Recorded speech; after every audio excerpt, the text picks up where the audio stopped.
આપ જોઈ રહ્યા છો સ્પાર્ક ટુડે ન્યૂઝ। સાવરકુંડલામાં શાંતિ સમિતિની બેઠક યોજાય છે। અમરેલી જિલ્લા પોલીસ વડા સંજય ખરાતની અધ્યક્ષતામાં આ બેઠકનું આયોજન કરવામાં આવ્યું છે।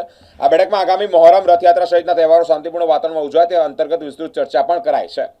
બંને સમાજના આગેવાનો પરસ્પર ભાઈચારો, એકતાના સામાજિક સમરસતાની ભાવના એ વધુ મજબૂત બનાવવા માટે પ્રતિબદ્ધતા પણ વ્યક્ત કરી છે। પોલીસ અધિકારીઓ ઉપસ્થિત લોકોને અપીલ કરી છે કે તહેવારો દરમિયાન કાયદો અને વ્યવસ્થાનું પાલન કરવા સહયોગ આપે, અફવાઓથી દૂર રહે, કોઈપણ અનિચ્છનીય બનાવ ન બને તે માટે સતર્કતા રાખે। ઉપરાંત કોઈ શંકાસ્પદ વ્યક્તિ, પ્રવૃત્તિ કે પરિસ્થિતિ અંગે તાત્કાલિક પોલીસને જાણ કરવા અનુરોધ પણ કરવામાં આવ્યો છે। આગામી મોહરમના જે પ્રસંગ આવવાના છે તે પ્રસંગના અનુસંધાનમાં સમગ્ર અમરેલી જિલ્લામાં શાંતિ સમિતિની બેઠકોનું આયોજન કરવામાં આવી રહ્યું છે, જેના ભાગરૂપે આજરોજ અમો પોતે સાવરકુંડલા શહેર ખાતે શાંતિ સમિતિના બેઠકમાં ઉપસ્થિત રહ્યા હતા।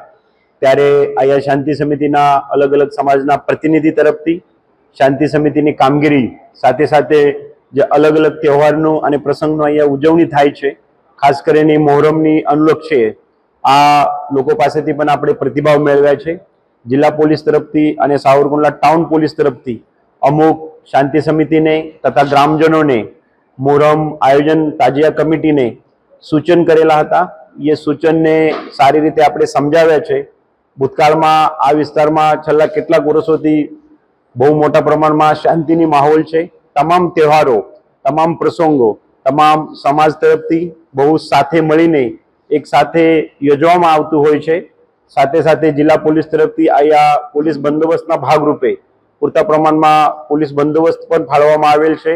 તમામ તાજિયા કમિટીના જે સભ્યો છે એમના સાથે અલગથી મુલાકાત, મિટિંગ પણ કરવામાં આવેલ છે। તાજિયાનો પૂરતો સમય, એનું રૂટ નક્કી કરવામાં આવેલ છે। વિસ્તારના જે તાજિયા કમિટી છે સાથે સાથે અહીંયા તાજિયા જોવા માટે આજુબાજુના ગ્રામ્ય વિસ્તારમાંથી ઘણી મોટી પ્રમાણમાં પબ્લિક આવતી હોય છે, એના માટે પણ અમુક સૂચન કરેલું છે।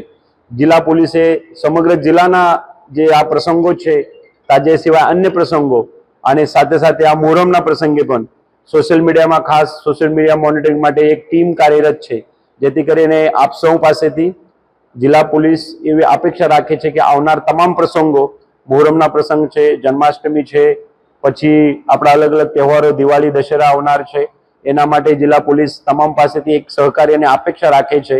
અને આવનાર 2 દિવસમાં તાજિયાની જે આયોજન છે એક સફળ અને શાંતિપૂર્ણ માહોલમાં આયોજન રહેશે એવી અમારી અપેક્ષા પણ છે।